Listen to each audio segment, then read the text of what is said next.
A community around the world, stories and films with the most compelling characters, the world's finest apparel, explore the world of cycling with Rafa. Obviously just glad everyone's all right, riders and farmers and police, everyone's come out all right from it. I believe some of the guys at the back were affected by tear gas and I assume that was from the police trying to get the protesters off the road. It looked pretty aggravated by the time I got there. You kind of go in not really thinking anything of it. Just saw a bit of hay on the road, and then next minute I kind of saw some police that were being quite aggressive. Everybody had some difficulties breathing, and I didn't have so much trouble with my eyes, so I don't know. I just don't understand some people in the world, and I will never understand them. So I really didn't probably fathom what could have or may have or what was going on. Obviously the police were pretty quick, and maybe that was why they were so aggressive by the time I got there, that they had obviously seen the situation as being maybe quite volatile, and and we were able to get through, and then we parked up further now. So since then I've done 5 hours of racing, and I don't know what else has happened. So I just sprayed some water in the eyes, water on the face. Just feel obviously throat and nose was burning, and eyes were burning afterwards. But I think quite a lot of riders were in a similar sort of situation. So I think we're all grateful. We're all grateful for the sort of temporary neutralization and just clear out. Have a couple of Ks just to clear our eyes, nose, and throats out. Thankfully the effects didn't last long. It was just sort of temporarily, everything was stinging and burning, but it wore off pretty quickly. You are listening to the Cycling Podcast at the 2018 Tour de France in association with Rafa. From grand tours to group rides, the Champs-Élysées to coffee shops, Rafa exists to celebrate the world's most beautiful sport. Today we're in Bagnères-de-Luchon.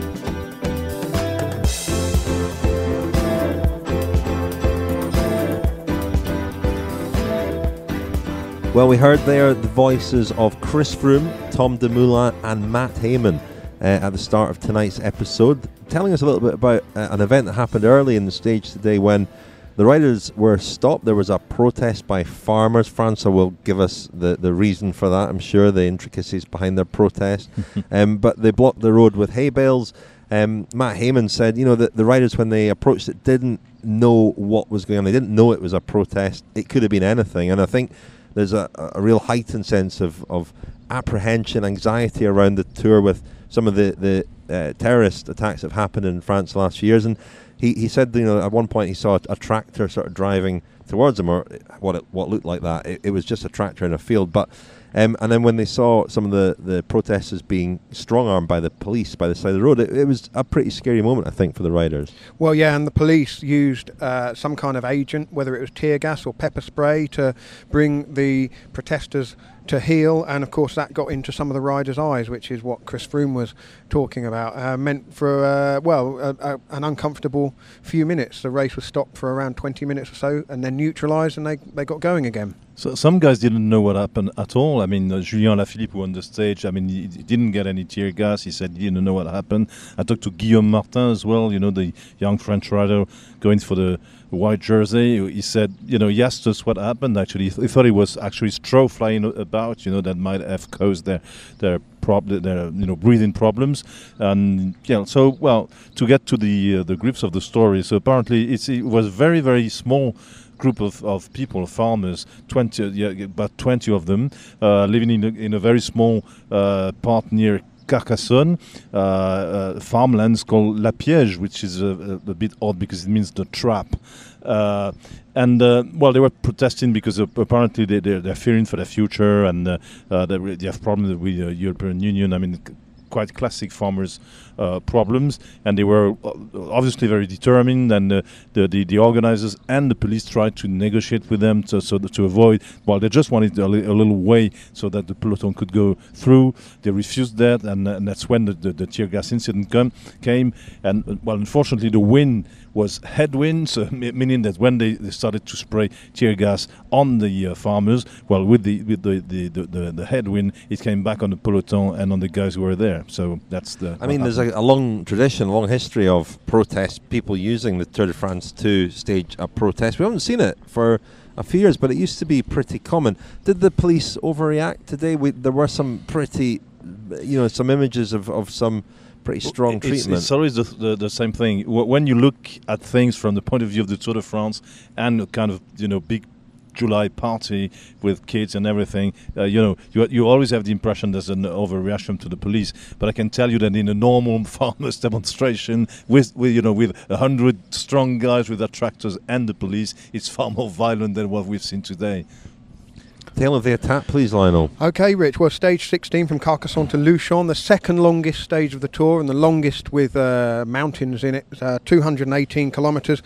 And that incident with the farmers came after around 30 kilometres after some pretty hectic racing. And then there was some even more hectic racing afterwards. The brake just wouldn't establish itself. It took 105 kilometres for the brake to go. And when it did go, almost a third of the peloton were in it, 47 riders. The guts of the stage, if you like, were on the two last climbs, the Porte d'Aspet and the Portillon. Philippe Gilbert went over the top of the Porte d'Aspet in the lead on his own. His teammate Julian Alaphilippe, an eventual stage winner, was behind. Gilbert's wheel slipped on a left-hand bend, and he lost control of his bike and went over the brick wall and down into the ravine. A very worrying looking incident. Fortunately, he was able to get back up, get on his bike. I saw him at the finish here being helped into the medical cabin just near to the press room here. It remains to be seen whether his injuries will keep him out of tomorrow's stage. But from there, Alaphilippe seized the initiative. There was a strong group behind with the likes of Robert Hessink, Domenico Pozzovivo, Bauke Mollema, Adam Yates, Marc Soler and Gorka Izagirre in it. And with 13 kilometres to go, Adam Yates attacked and left the others behind and built himself a nice little lead. Had a disappointing ride through the Alps, clearly targeting stage wins in the Pyrenees for Mitchelton Scott. He went over the top of the Portillon ahead, and then on the descent with around 6.5 kilometres to go, he also slipped on a corner, and Alaphilippe went past. And Richard, as you said in our little teaser, the word from our mole at the Quick Step Floors team was that Alaphilippe got on the radio to ask his sports director Brian Holm what he should do, whether he should wait for Yates or not, and Brian Holm said no, press on, and he did, and he won the stage. He gathered more points for the King of the Mountains jersey as well. Gorka Izagirre was second, Adam Yates third, Bauke Mollema fourth. Really very little action in the GC group. They took it easy on the descent. Mikel Landa had a little go towards the top of the Portillon but got nowhere. Other than that, Arnaud Dumas had a very tough day, spent almost all of it on his own once the climbing began anyway, and finished alone almost 10 minutes after the rider before him. Last man, but he did make the time cut. 3 riders did pull out today: Serge Pauwels of Dimension Data, Tim de Klerk of Quickstep and Damien Howson of Mitchelton Scott. Just a little bit of rest day news that we didn't clear up in the press conference yesterday. We know that Andre Greipel will be leaving Lotto Soudal at the end of the season. Adam and Simon Yates have extended their contract with Mitchelton Scott for another 2 years, and we discussed this issue in the press conference episode yesterday, but perhaps didn't explain too well exactly what Dave Brailsford had said on the rest day. I possibly tore into Brailsford for his choice of words in the Sky press conference yesterday, where he basically was saying that the behaviour of fans is a French cultural thing, which hasn't gone down too well with the French press or with the UCI president David Lepatillon, who has he's hit back again, but a very soft volley over the net from Lepatillon this time. As we finished recording the episode, we learned that Philippe Gilbert of Quick Step Floors will not start tomorrow's stage of the Tour de France because of the injuries sustained in his crash. I believe Dave Brailsford was at one point going to speak after the stage today, but I don't think he did. But Television's Daniel Friebe has just arrived. We saw Brailsford heading off on his bike, yeah. So he obviously chose to go for a bike ride instead of speaking to journalists. Hello, Daniel. Hello, chaps. How are you? Fine. What have I missed? We've just been doing the tale of the attack, so you don't like that bit anyway. The Brailsford chat. I missed that. No, we can do that later on if you like. We can return to that. We're talking about the stage. Julian Alaphilippe, the winner. As you said, Lionel, he did ask on the radio whether he should wait for Adam Yates. And there was a moment he told us in his own press conference there where he looked back and Yates was about 100 metres down, and he was obviously thinking about fair play at that point, which reflects very well on him. But absolutely, we've said it so many times, staying upright is part of bike racing, isn't it? And whether it was a mistake or not by Adam Yates, and it was just bad luck. Even so, to be honest, the way Alaphilippe, went downhill towards the finish, I think he would have caught Yates anyway. So he caused the crash by going so fast behind Yates. Absolutely, put pressure on him. If he wanted to be really sportsmanlike, he would have parked up on the top and had a pastis and let Yates win the stage, wouldn't he? Not sure that's how cycling in the Tour de France works. That would have been a very French. That would have been a very French cultural thing. Yeah, exactly. Do we draw the chivalrous line at stopping and letting other guys win? I think television's Daniel Friebe is used to a television microphone that he doesn't have to speak right into it. He's forgotten already, Daniel. Hey, you've got new technology here. Say something. That's how it works. Yeah, so maybe to go back to Alaphilippe's win. I mean, it's with the French. I mean, we've been, how could I say, been kind of insulted in a way by Dave Brailsford. I mean, there's been a little, but also, I mean, the results of the French riders in this Tour de France have not been great. I mean, Romain Bardet looks, at the best isolated with very few teammates left. He hasn't been astounding in the Alps. We haven't seen much of him today. Still a very big question mark hanging over him. Wawa, was last year's tune. It's more Juju this time around. So Julian Alaphilippe for the fans this year, he's got a very solid grip on the polka dot jersey. Won 2 stages. So it's kind of the real consolation for the French. And if I talked to Wilfried Peters, his team director at the end of the stage. Well, you spoke to Wilfried Peters and I spoke to Patrick Lefevre about Julian Alaphilippe. Let's hear first from Wilfried Peters and then quickly from Patrick Lefevre. What a day again for Quick-Step. No, not only that, another victory. We have some bad luck with Gilbert, but it was impressive what Alaphilippe did for today. Was it planned this morning? I mean, the jersey, I suppose, was planned, but maybe not the stage win. We're looking for the 2. This morning was planned only in big groups. Okay, it was a very fast start. Long time not a breakaway was gone. It's 80 k's full gas, 47 average. On the end, he was in a big group. Some other guys tried to go in a breakaway, and sure on the last climb, you know very well the descent. Okay, this until that, it's hard to take Yates back. Maybe was a lot of pressure on Yates. Okay, you make one mistake in the corner. The polka dot looks not secured, but I mean it looks good now. No, tomorrow Tomorrow every time it's double points on the last stage, on the last mountain. Tomorrow normally you pay back tomorrow in the stage 65 k's is not so long. Okay, we look in the first climb. Can you tell Julian Alaphilippe is a great personality, a great character. What's he like? Is he like that all the time? Is he always kind of upbeat? He's a 26-year-old kid of 16. In his head, he raised like he's feeling. The stupid thing should be that we take away his way to be, what we never do, I will never do. And with the years, of course, he received a little bit more experience. He can, because you don't forget, he chased his points against Barguil, and then he wanted to win as well, because before the Tour he said, I want to win in Mende and here today. And then these riders who were in the break, Pozzo Vivo, all those guys, were Mollema, Geesink, they were all big riders, and he had to look how long can I let them go. Well, the 2 stages that he's won, he's shown a lot of patience, and I've spoken to Brian Home in the past. He's been a little bit too impatient, perhaps at times. Are those lessons sinking in that he has to be patient? I think he learned how to win. Yeah, we saw it also in the classics. He really learned how to win. Yeah, definitely. A community around the world, stories and films with the most compelling characters, the world's finest apparel, explore the world of cycling with Rafa. I'm Simon from Rafa. At Rafa, we believe that cycling transforms lives and that riding's the answer to many of our daily problems and challenges. We have 23 Rafa clubhouses around the world, and we host 300 rides a week with thousands of people. So wherever you are, we invite you to ride with us. See rafa.cc to find a ride near you. Thank you very much to Rafa, our headline sponsor. And as you heard in that clip, you're invited to ride with Rafa, or indeed to watch the Tour de France in any of the Rafa clubhouses throughout the world. I know lots of you are, and we hear stories from you about that. Send us emails, contact@thecyclingpodcast.com, contact us on Twitter, Facebook, Instagram.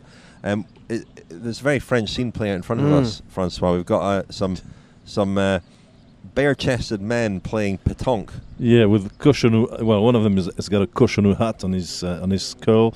So yeah, that looks interesting. It looks almost more interesting than the GC race today. Actually, one of them looks as though he's taken his endorsement of Cochonou a bit too far.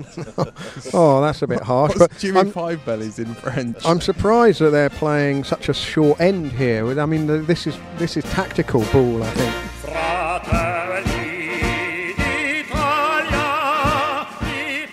What a constellation of stars we have here. But not only TV's Daniel Friebe, but also Ciro Scognamiglio. Are you telling stars, Richard? It's not too little for us? Daniel certainly is a star more than me. But I was thinking, look, we are 5 altogether. More than Beatles. Better than Beatles, in my opinion, listeners. I'll tell you what, it's hard holding a microphone for Ciro. My arm is tired now. But listeners, so yes, I was thinking about a lot of stuff in this tour, but you can imagine my frustrations, my feeling, because what can you mean for me a Tour de France without Vincenzo Nibali, without the shark? I can compare this to a life without beaches, without sun, without sea. This is exactly the same, dear listeners. Do you have any news for us on Vincenzo Nibali? You must have been in contact with him in the last few days. Yeah, every day. More than maybe with my family. No, I mean, certainly Richard is trying to recover. Now I think that his goals are to come back for the Vuelta. Next race, if everything will go smoothly, will be the Vuelta. And I think that he will do the Vuelta with the head in terms of preparation for the Worlds, his main target of this season. That's been reported that his team are considering legal action against ASO. Is that happening? Yeah, I mean, they are thinking about this. For sure, I spoke to the lawyer of Nibali yesterday, and he should meet Nibali in this week, maybe tomorrow, in next days, because they are thinking about to do a legal action with X for what happened. I mean, yes, they are considering these possibilities. The Shark would have liked that descent today into Luchon, wouldn't he? Yes, exactly. I mean, I think that he went away from this tour with the sensation that he could have done something more. I think, it's impossible to say what, but certainly I think that he could have been in the fight for the podium now in this point. What about Gianni Moscon, Ciro, sent home from the Tour on Sunday for throwing an arm at Elie Gesbert? What's been the reaction in Italy? Well, I mean, it's not the first time that Gianni is in trouble. It's too long to explain all this precedent, Reds, awards, raking back. Maybe we should do a podcast only for this, and this is certainly not possible. For sure, now, he could also have been a member of the Italian national team for Innsbruck for the Worlds, and so this is no longer the case. I think that he has to work a lot about his character, about his personality. The main question is now Sky at the end of the tour, they will decide to fire him or not. Well, he's on a new long contract, isn't he? He's on a long contract. Ciro, I heard that he was taking the World Championship in Innsbruck so seriously that he's moved to Innsbruck. Is that true? Yeah. Maybe not. Now he's not maybe living here now in Innsbruck, but he's supposed to go to live there. But apart from this, I would like to say that next year he's moving to Harrogate. Yeah, exactly. But for me, Innsbruck. what is Innsbruck, dear listeners? And Austria, remember this, is another country as Switzerland without sea. No access, dear listeners. Great Britain, fortunately has a lot of sea, a lot of beaches, but Austria, Switzerland, which are these countries? Thank you, Ciro. We better let you get on with your work on that note. Speaking of, we're imagining there what Nibali might have done on that descent. Not an awful lot happened among the GC guys today, and a lot of them seem to already have other priorities. I was very surprised to see Robert Hessink riding so hard at the front for the stage win, not being up the road in case of a counter-attack from Kreuzwick or Roglic, and also AG2R, Movistar. Maybe what are they doing? What is Pierre Latour playing at in this tour? I really don't know, and to be honest, I tried to talk with the AG2R people about it, and Vincent Lavenue and Julien Jourdi were the one is a manager, the other one is a team director. My impression was, we discussed that in the podcast before that.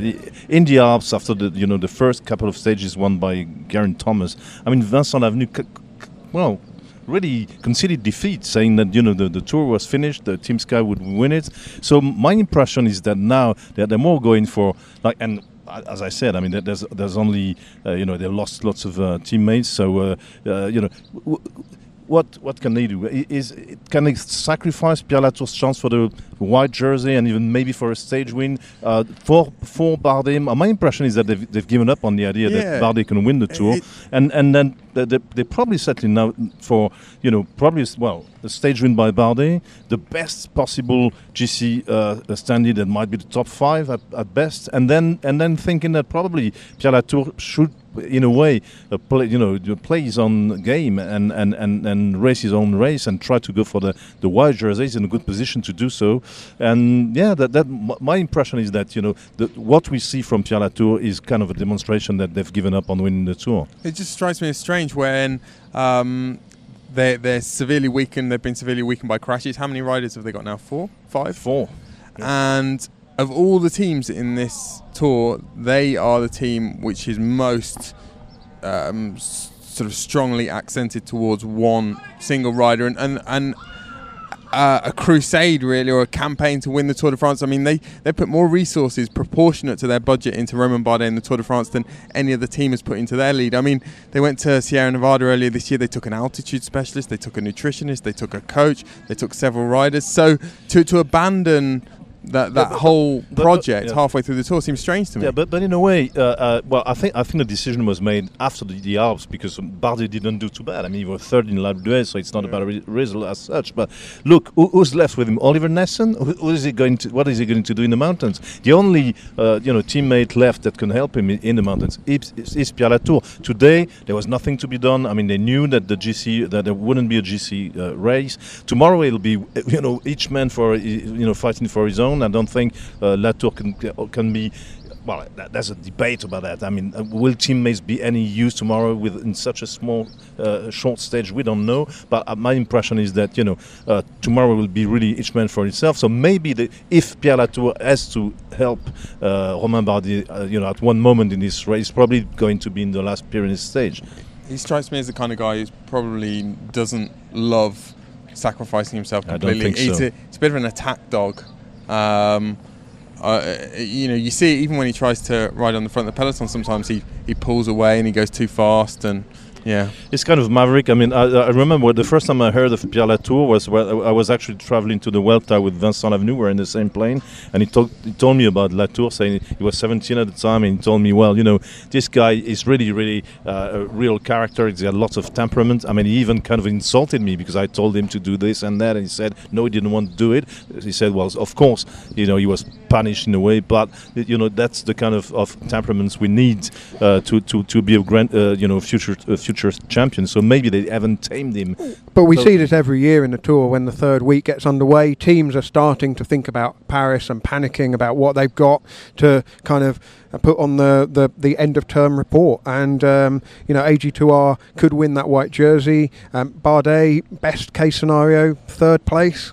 Even that might be out of the question. And as for Lotto NL Jumbo, I think possibly Hessink getting in that move was a kind of, good to have a guy up the road just in case, but of course the break went out to 8, 9, 10 minutes, whatever, and wasn't going to come back because there was no one had any interest in chasing, at least of all Sky, because obviously if Sky had brought that gap in, then they would have given the opportunity for riders to ping off up the road to their teammates, because Movistar had Soler up there as well, didn't they? So, we saw one of those days where, this is how the Tour goes, isn't it? We think there's got to be fireworks, but then the dynamics of the stage play out in such a way that really all of the ingredients were there for exactly what we saw today. The Cycling Podcast is supported by Science in Sport.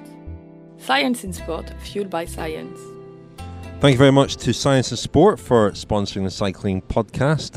You can get 25% off at scienceandsport.com with the code SISCP25. SISCP25. One of the riders today who looked like he might be riding to a stage one and rescuing his team's Tour de France was Adam Yates, of course. We spoke about him briefly in part one, but I spoke to his sports director, Matt White, at the finish. They're having a disappointing tour after a kind of action-packed Giro, and I think Matt White has been looking wistfully back at the Giro at times at this tour. Matt Hayman as well, when he came across the line, didn't really know what had happened and was very disappointed because he said that's not what we came for. They really wanted the stage win today. But here's what Matt White had to say about Adam Yates' crash, a near miss at the finish. Yeah, but it was disappointing, really disappointing for Adam, and disappointing for the team as well. But because we were after the GC situation we're in, we were chasing stages, and that was it was a great opportunity. Like I said, hopefully Adam's not hurt, and we've got 2 more mountain stages to come because the Tour de France isn't finished.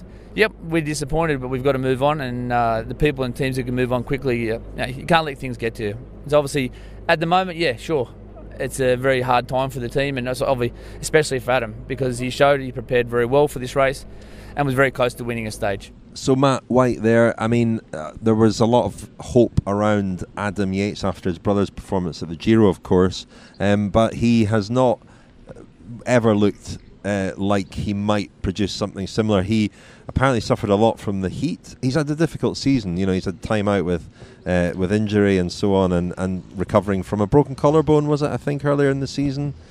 I'll check that, but he certainly had some time out, and he came back at the Tour of California and looked competitive, but not as sharp as we've seen him in the past. Well, he had a very good Dauphiné, didn't he? And as you say, I think maybe sort of slightly deceived by Simon Yates' Giro, and we thought that we do tend to think of them as carbon copies of each other when they're not as riders, and we thought that he could come here and really have a shot at the podium. I think he probably would have done under normal circumstances had he not got badly dehydrated in the Alps. I thought that today I kind of hate the way sometimes we as well analyse races and we talk about stages as though they're controlled by someone standing or someone sitting in some computer tower, and that we say why have guys not attacked here or there, and heard this after the first Alpine stage to the Grand Bornand, why it was non-attacking. Well, 99.9% of the time it's because no one can attack. However, I did think that Adam Yates probably had it in him to attack a bit earlier today, and 3 kilometres from the top of the climb was not enough. With so many guys behind him, there was always going to be someone who was going to stay within 20-30 seconds, and consequently that rider was Alaphilippe, and Alaphilippe was able to put a lot of pressure on him, and that's, I think, what caused him to crash. The other big story, of course, over the rest day was Dave Brailsford's remarks at the Sky press conference, where he appeared before Geraint Thomas and Chris Froome. We spoke about this a little bit in our press conference episode yesterday, but he succeeded in pretty much insulting the whole country, France. François, how have his comments gone down? I know you're not insulted, but how have his comments gone down here? Or is it a bigger story back in the UK? I think it's not such a big story at all here. I mean, there was a little bit of it in L'Équipe, but I really didn't see much in the general French press about it. It's part of before as I said before the England France rugby matches. It's part of the game. Well, the match starts before the match, before the game itself. With strong words being swapped and exchanged, and so I really there, the little childish game played by David Lapartien and Dave Brailsford, as you said, today seems to have calmed down a little bit, because David Lapartien issued a kind of responded pretty lamely to Brailsford's comments, and Dave Brailsford was supposed to be talking at the bus and then just rode away on his bike. So hopefully it's over.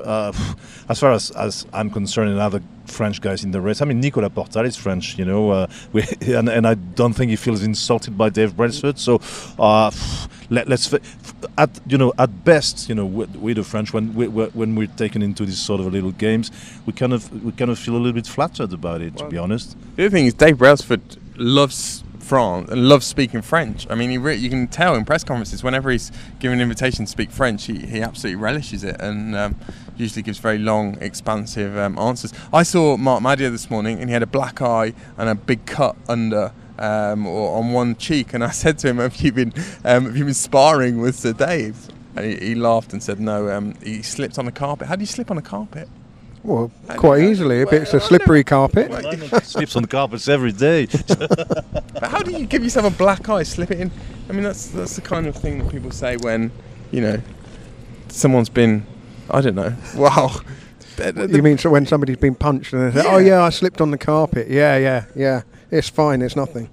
Covering up something. I don't know. Arnaud Demar for being made to stay in the race. I mean, will Demar survive tomorrow? That's the big question. Well, I talked to Thierry Bricot, where especially with FDJ, Groupama FDJ team director. I was going back from our usual round of the buses after the stage, and they were actually, Demar had not finished. They were still monitoring his.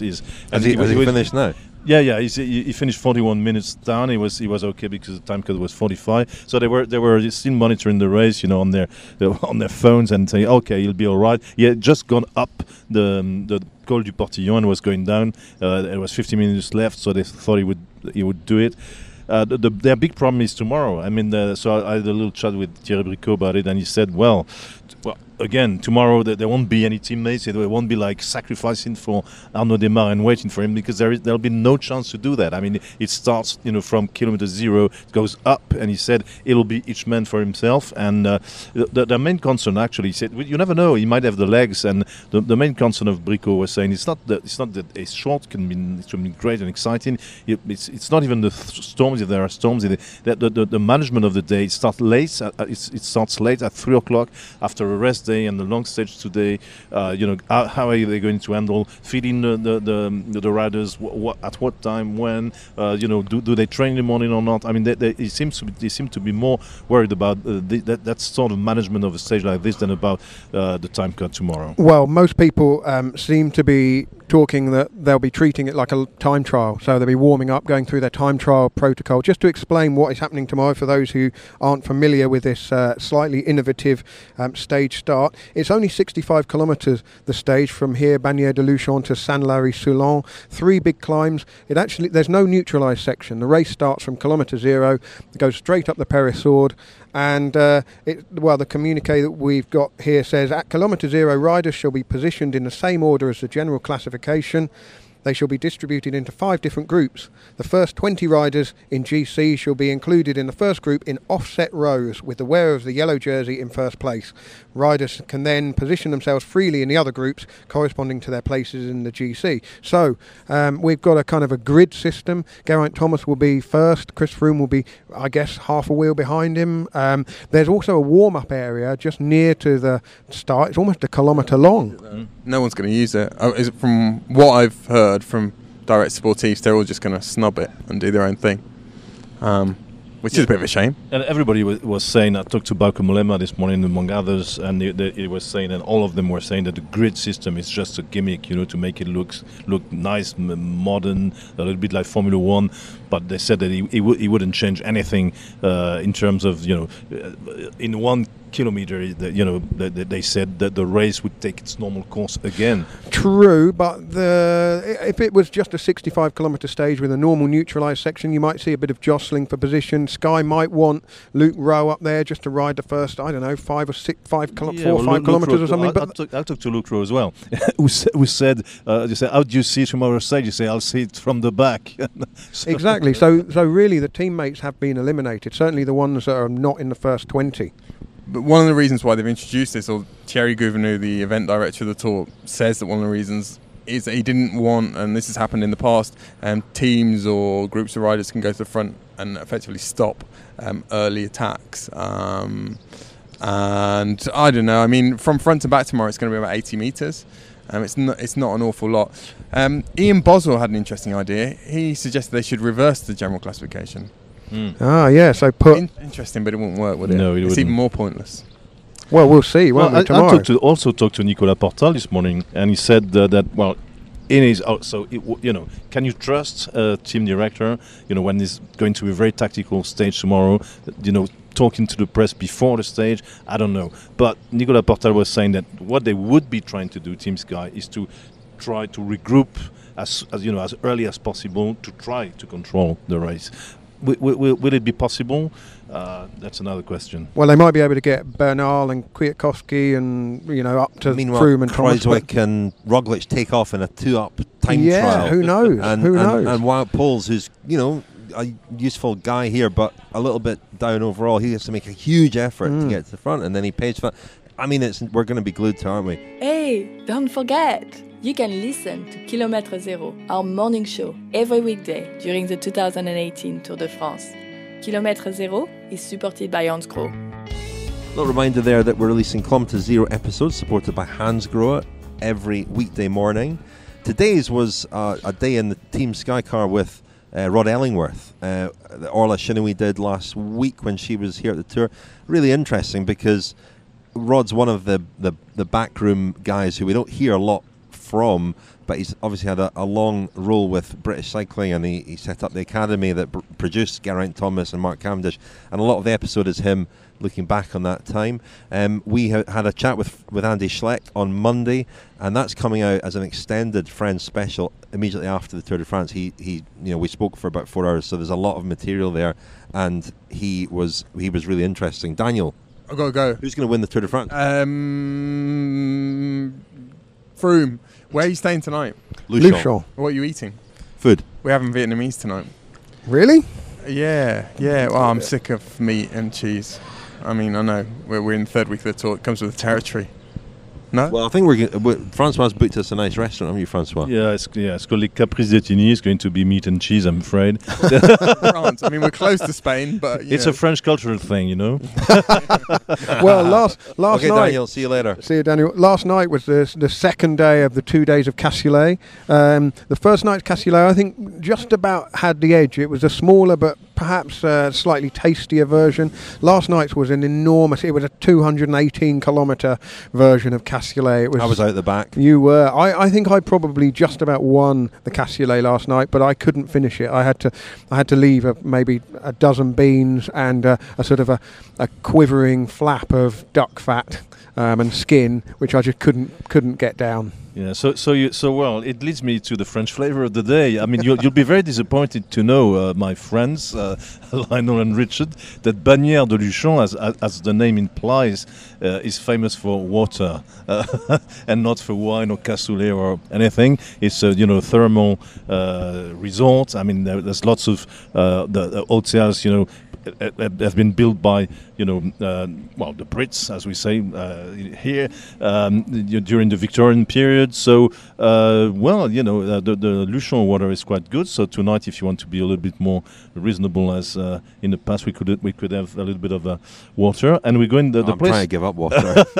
We're going to this restaurant called the Caprice d'Etigny because it's on the Allée d'Etigny, and the interesting thing about Etigny is the name of a guy, obviously, and he's the guy who actually, not built but ordered for the road going up to Persourde to be built, and most of the mountain passes around, were kind of built and tarmacked or by orders of Etigny. So the Tour de France owes a lot to this guy because without him, he was a royal administrator. Without Monsieur d'Etigny, we wouldn't have the mountain passes we have in the Pyrenees.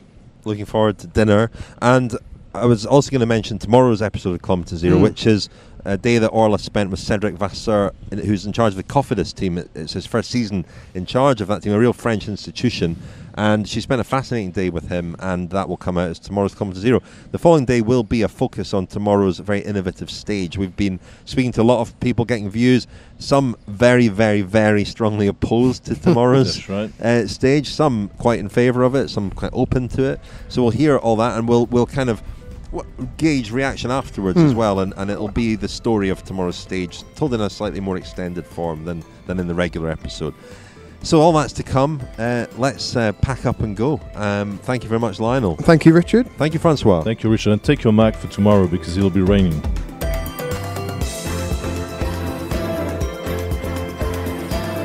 You have been listening to the cycling podcast at the 2018 Tour de France. Thanks to our sponsors, Rafa and Science in Sport. The music is by Santoré. This episode was produced by Tom Wally.